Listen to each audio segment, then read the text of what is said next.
Hello friends, welcome once again to my YouTube channel. और आज हम लोग जिस टॉपिक के बारे में बात करेंगे वो बहुत ही ट्रेंडिंग टॉपिक चल रहा है और उसका नाम है सिल्वर। तो दिसंबर 2024 में सिल्वर का प्राइस 85,000 चल रहा था और वो जनवरी 2026 आते आते उसका प्राइस लगभग 3,30,000 हो गया है। तो लोग ये पूछ रहे हैं कि लगभग एक साल में सिल्वर ने 200% से भी ज़्यादा का रिटर्न दे दिया है, तो अब फ्यूचर में उसका प्राइस और बढ़ेगा या नहीं, मतलब वेदर बढ़ेगा या करेक्शन आएगा या फिर थोड़े दिन तक अभी वो साइडवेज रहेगा। तो देखिए, इसका आंसर तो परफेक्टली कोई नहीं दे सकता है, लेकिन मैं आपको कुछ रीजंस बता सकता हूँ जिसकी वजह से सिल्वर का प्राइस बढ़ रहा है, और उस रीजंस के बेसिस पे आप एनालाइज कर सकते हैं कि वेदर फ्यूचर में सिल्वर का प्राइस और बढ़ेगा कि नहीं। तो सबसे पहले तो ये जानना जरूरी है कि सिल्वर बनता कैसे है। तो सिल्वर जो बनता है वो बनता है gold, copper, gold, copper, lead और जिंक। इन चारों को जब रिफाइन किया जाता है तो उसका बाय प्रोडक्ट है सिल्वर। तो उसका जो इससे जो 72% जो सिल्वर बनता है वो लगभग गोल्ड, कॉपर, लेड और जिंक का जब रिफाइन करते हैं तो उसका बाय प्रोडक्ट बनता है सिल्वर, जो कि 72% है। 28% सिल्वर ही ऐसा है जो कि लोन अलोन सिल्वर की रिफाइनिंग से बनता है। तो सिल्वर स्कार्स क्यों हो गया? अब सिल्वर को जैसे लोग पूछ सकते हैं कि भाई ऐसा क्यों नहीं हो सकता है कि हम लोग सिल्वर का प्रोडक्शन बढ़ा दें। तो अगर आपको सिल्वर का प्रोडक्शन बढ़ाना है तो आपको इन चारों का भी प्रोडक्शन बढ़ाना पड़ेगा, तभी आप सिल्वर का प्रोडक्शन बढ़ा पाएंगे, क्योंकि ये डिपेंडेंट है इन चारों चीज पे। सिर्फ 28% सिल्वर ही ऐसा है जो कि लोन अलोन बनता है, तो इसी को आप सिर्फ बढ़ा पाएंगे अगर आपको बढ़ाना है। तो इस चीज को तो आप नहीं बढ़ा सकते। तो इसीलिए all of a sudden silver का प्रोडक्शन राइज करना मतलब पॉसिबल नहीं है।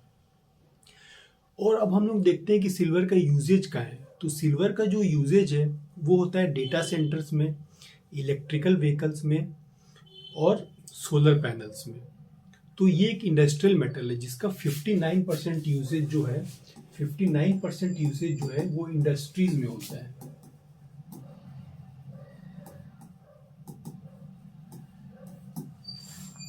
तो जैसे जैसे अगर इलेक्ट्रिक व्हीकल्स का डिमांड बढ़ेगा या जैसे जैसे सोलर पैनल्स का डिमांड बढ़ेगा, या फिर हम बता सकते हैं कि जैसे जैसे अभी डेटा सेंटर का डिमांड बढ़ रहा है, तो उसी अकॉर्डिंग सिल्वर का भी डिमांड बढ़ेगा।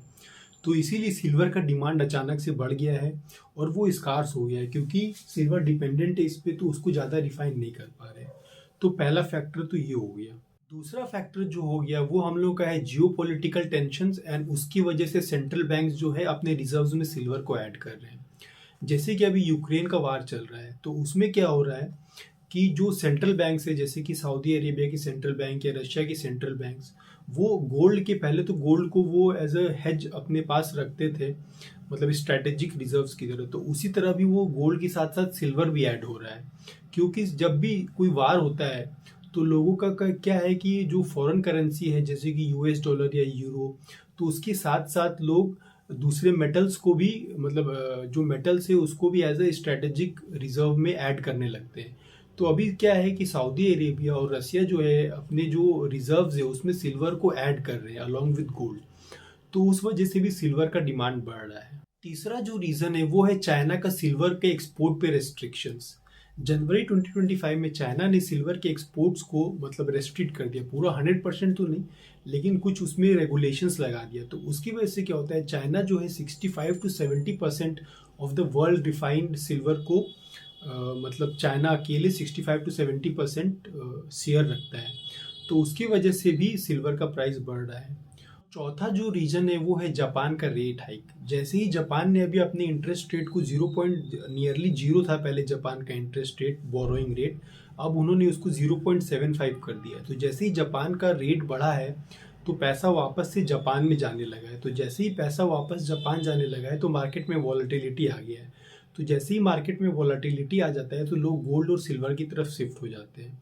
तो वो एक चौथा रीज़न है। तो अब हमें ये चारों रीजंस तो पता चल गए जिसकी वजह से सिल्वर का दाम बढ़ रहा है, लेकिन अब क्वेश्चन ये है कि क्या फ्यूचर में और दाम बढ़ेगा? तो देखिए, फ्यूचर में और दाम तो नहीं बढ़ना चाहिए। रीज़न बीइंग कि सिल्वर ऑलरेडी 200% से भी ज़्यादा का इंक्रीज हो चुका है पिछले एक साल में सिर्फ।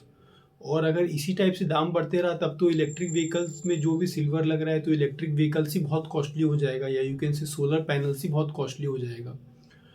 तो जब भी किसी चीज़ का दाम बढ़ता है, जब भी लोग ऐसा मार्केट में स्पेकुलेशन करके किसी भी चीज़ को स्कैरसिटी कर देते हैं, तो इन शेयर मार्केट हमेशा एक रूल याद रखिएगा कि low are very low and high are very high. जब भी कोई चीज़ हाईज पे जाने लगता है तो वो बहुत हाई तक जाता है, और जब भी लो तक जाने लगता है तो बहुत लो तक जाता है। ये तो हमें पता है कि चलो ठीक है, उसका डिमांड बढ़ रहा है, जियोपॉलिटिकल टेंशन की वजह से लोग सिल्वर को अपने हेज कर रहे हैं अपने सेंट्रल बैंक के डिपॉजिट्स में, या उसका जो चाइना ने एक्सपोर्ट रेस्ट्रिक्शंस लगा दिया है।